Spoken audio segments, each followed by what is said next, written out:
पाकिस्तान आपके लिए जिंदाबाद होगा, हमारे लिए हिंदुस्तान जिंदाबाद है, भारत जिंदाबाद है। मैं आपसे यह कहना चाहता हूं, आजा दिल चीर के दिखलाऊं वतन का नक्शा, मेरा भारत मेरी सांसों में समाया हुआ है। कि जो प्रधानमंत्री जी का इंटरव्यू ले, जो फिल्मी स्टार, जो उनसे पूछे कि आप आम चूस के खाते हैं कि काट के खाते हैं, उसके लिए तो रेड कारपेट बिछा है।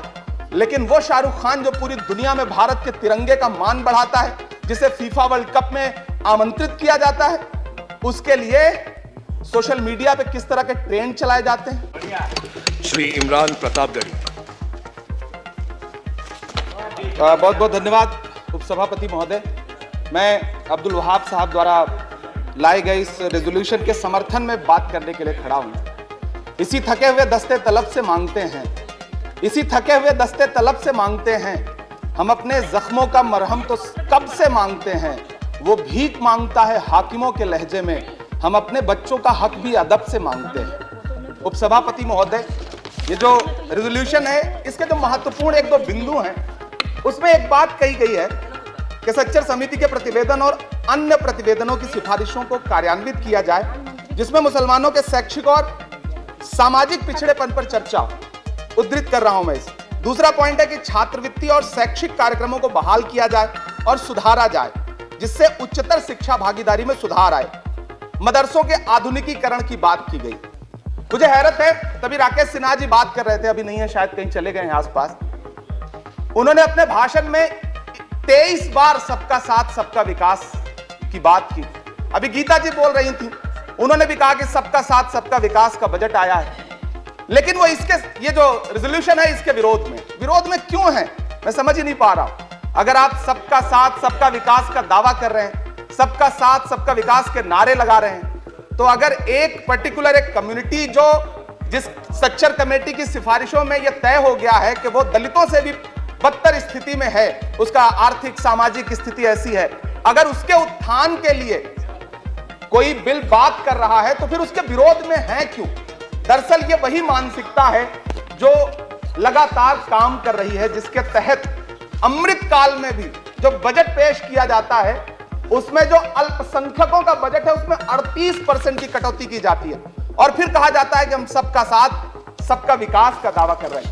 ये कौन सा सबका साथ सबका विकास का दावा है? मदरसों के जो शिक्षक हैं, उनका कई साल से उनको वेतन नहीं दिया गया है। हमारे पास उनके फोन आते हैं, वो कहते हैं कि हमारी बात सदन में उठाइए, हम भूखों मर रहे हैं, हमारे घरों में चूल्हे नहीं जल रहे। हम जब उनकी बात यहां करें तो विरोध, लेकिन बातें क्या है? सबका साथ सबका विकास, सबका साथ सबका विकास। एक नारा सुनाई पड़ेगा कि सबका साथ सबका विकास। ये कैसा सबका साथ सबका विकास है?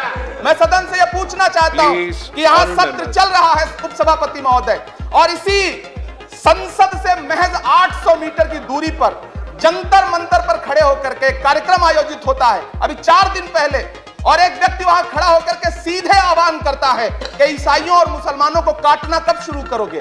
सीधे आह्वान करता है।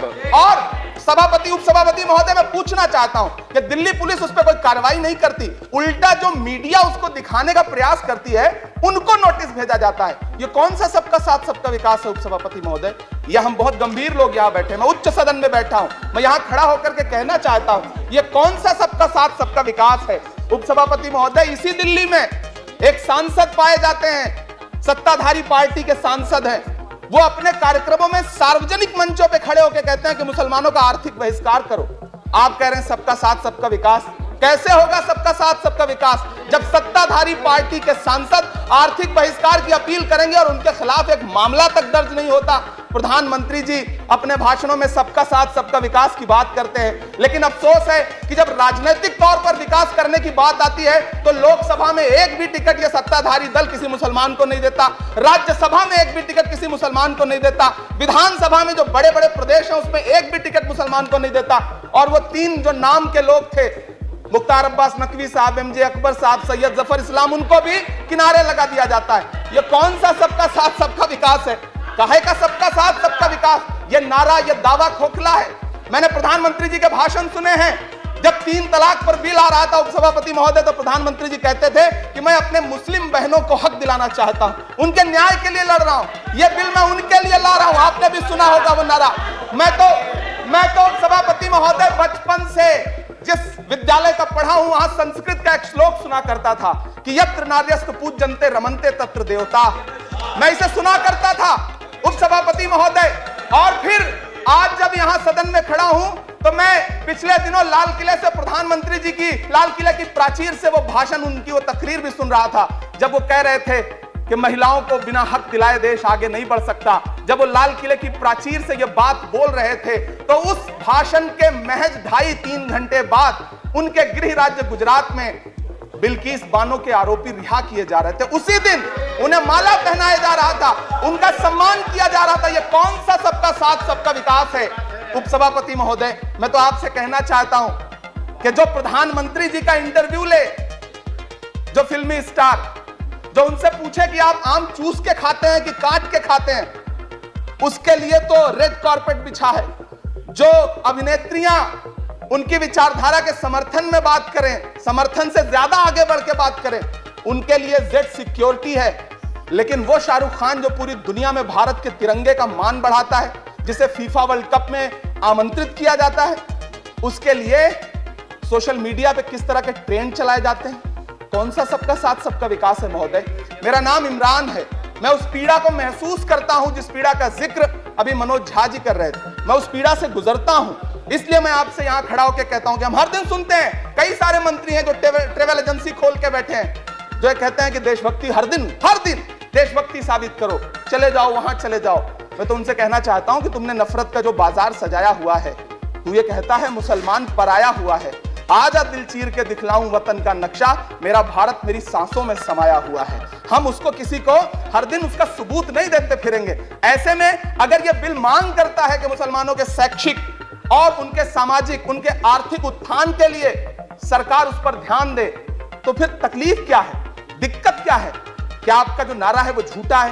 क्या सबका साथ सबका विकास का नारा सिर्फ खोखला है? बजट से तो यही जाहिर होता है, आप लगातार घटाते जा रहे हैं बजट, आप लगातार कटौती करते जा रहे हैं। पूरे देश में प्रधानमंत्री जी दावा करते थे सबका साथ सबका विकास के नारे के साथ कि 2022 में हर व्यक्ति के छत पर, घर पर, सर पर छत होगी। यह प्रधानमंत्री जी का उद्धृत किया गया बयान है। लेकिन मैं तो आपसे कहना चाहता हूं, आप असम उठा के देख लीजिए, आप मध्य प्रदेश उठा के देख लीजिए, आप उत्तर प्रदेश उठा के देख लीजिए, एक दैत्याकार बुलडोजर है जो चारों तरफ घूम रहा है और जिनके सरों पर छत है भी, उन छतों को भी छीन लेना चाहता है। लेकिन क्या प्रधानमंत्री जी इसे देखते नहीं है? क्या भारतीय जनता पार्टी सरकार के जिम्मेदार नेता इसे देखते नहीं है कि वो बुलडोजर सिर्फ लोगों का घर नहीं कुचल रहा है, संविधान को कुचल रहा है, लोकतंत्र को कुचल रहा है? गुवाहाटी हाईकोर्ट की वो का स्टेटमेंट सुनिए आप, पटना के जज साहब का स्टेटमेंट सुनिए आप, फिर अदालतों का क्या काम रह जाता है? ऐसे में सबका साथ सबका विकास कैसे माना जाए? उपसभापति महोदय, मैं तो आपसे ये कहना चाहता हूं कि पूरी दुनिया में कहीं भी जब कोई अल्पसंख्यक सफल होता है, किसी उच्च पद पर पहुंचता है, तो हम सारे लोग, हमारे तमाम साथी खुश होते हैं। ऋषि सुनक जब प्रधानमंत्री बनते हैं तो भारत में जश्न मनाया जाता है, मुझे खुशी होती है। आप दुनिया के किसी दूसरे देश में अल्पसंख्यक अगर सफल होता है तो आप खुश होते हैं, मिठाइयां बांटते हैं। लेकिन अपने देश में अल्पसंख्यकों के खिलाफ किस किस तरह के नारे इसी दिल्ली और उसके इर्द गिर्द लगाए जाते हैं, क्या वो हम नहीं सुनते हैं? और अगर सुनते हैं, और अगर पाकिस्तान आपके लिए जिंदाबाद होगा, हमारे लिए हिंदुस्तान जिंदाबाद है, भारत जिंदाबाद है। मैं आपसे ये कहना चाहता हूं, आपसे ज्यादा देशभक्त हूं मैं भारत का इमरान हूं, मैं भारत का इमरान हूं महोदय, मुझे बोलने दें। बाहर भी नहीं बोलने देंगे, यहां भी नहीं बोलने देंगे, ये कौन सी प्रवृत्ति है? उपसभापति महोदय, मैं आपसे ये कहना चाहता हूं, ये जो साझी विरासत, अभी आदरणीय हमारे साथी राकेश सिन्हा जी बात कर रहे थे कि साझी विरासत अल्पसंख्यक बहुसंख्यक में बांटना नहीं है। मैं उनसे कहना चाहता हूं कि आदरणीय जरा सोशल मीडिया पे तो बहुत एक्टिव रहते हैं, रोज चैनलों पर भी बैठते हैं, चैनलों पे होने वाली डिबेट का स्तर देखिए। उसको रोकने के लिए हमारी सरकार रत्ती भर भी कोई कदम उठाना चाहती है? नहीं उठाना चाहती, बढ़ावा देती है। ये जो जहरीली बातें करने वाले चैनल हैं, उनके जो प्रमुख एंकर हैं, उनको सुरक्षाएं दी जाती हैं, उनको रोका नहीं जाता। कौन सा सबका साथ सबका विकास है? ये बिल जिस चीज की बात कर रहा है, अभी राकेश सिन्हा जी कह रहे थे कि प्रधानमंत्री जी ने कहा तिरंगा यात्रा निकालिए। मुझे पूरा विश्वास है कि प्रधानमंत्री जी ने कठुआ के बलात्कारी के समर्थन में तिरंगा यात्रा निकालने के लिए कभी नहीं कहा होगा, लेकिन फिर भी निकली, लेकिन किसी ने रोका नहीं, किसी ने कोई आवाज नहीं उठाई। उपसभापति महोदय, दर्द बहुत सारे हैं, लेकिन ये जो रेजोल्यूशन लेकर के आए हैं उसमें जो शैक्षिक और आर्थिक बातों को उद्धृत किया गया है, मैं आपसे अनुरोध करूंगा कि इसे देखा जाए, इसे जांचा जाए। गीता जी कह रही थी अभी भारत जोड़ो यात्रा पे कि भारत टूटा कहां है। भारत टूटा नहीं है, भारत को कोई तोड़ भी नहीं पाएगा। भारत को तोड़ने का सपना देखने वालों को हमारी आदरणीय इंदिरा गांधी जी ने 2 टुकड़ों में तोड़ दिया था, बांट दिया था। भारत को कोई तोड़ नहीं पाएगा, लेकिन भारत देश में आर्थिक तौर पर, सामाजिक तौर पर जो बंटवारा करने की साजिश मौजूदा सरकार और सरकार के आनुषंगिक संगठन कर रहे हैं, जो आनुषंगिक संगठन कर रहे हैं, उनको रोकने के लिए सरकार क्या कर रही है। मैं अंत में इतना कहना चाहता हूं, उपसभापति महोदय के यूपीए के शासनकाल के दौरान श्रीमती सोनिया गांधी जी के प्रयास से, डॉक्टर मनमोहन सिंह साहब के प्रयास से दलित और अल्पसंख्यक बच्चों के लिए फ्री रेजिडेंशियल यूपीएससी की कोचिंग शुरू की गई। हमने ये किया और इसी सरकार के दौरान एक टीवी चैनल ने एक प्रोग्राम बनाया जिसका नाम आपको पता है क्या रखा? यूपीएससी जिहाद। ये शब्द क्या इस देश में सुने जाने लायक है? लेकिन सरकार ने क्या किया, एक शब्द नहीं बोला। माननीय उच्चतम न्यायालय ने संज्ञान लिया, जब लोग उच्चतम न्यायालय गए तब वो कार्यक्रम रुक सका। ऐसे कार्यक्रम बनाए जा रहे हैं और सरकार कह रही है कि सबका साथ सबका विकास। उपसभापति महोदय, मैं अंत में आपसे इतना कहना चाहता हूं कि ये जो आर्थिक और सामाजिक आधार पर जो बहुत बड़ी खाई है, उसको पाटने के लिए ये जो रेजोल्यूशन लाया गया है, मैं इसका समर्थन करता हूं। तमाम वो शहर जहां अपना छोटा छोटा रोजगार है, जिनका जैसे मुरादाबाद का पीतल उद्योग, अलीगढ़ का ताला उद्योग, या देश में जो तमाम शहरों में बुनकर उद्योग है, इस सब की बढ़ोतरी के लिए, इनको आगे बढ़ाने के लिए, इन्हें संजोने के लिए ये बिल बहुत कारगर रहेगा। शैक्षिक तौर पे लोगों को आगे लाने के लिए बहुत कारगर रहेगा। तो मैं ये रेजोल्यूशन बहुत कारगर रहेगा।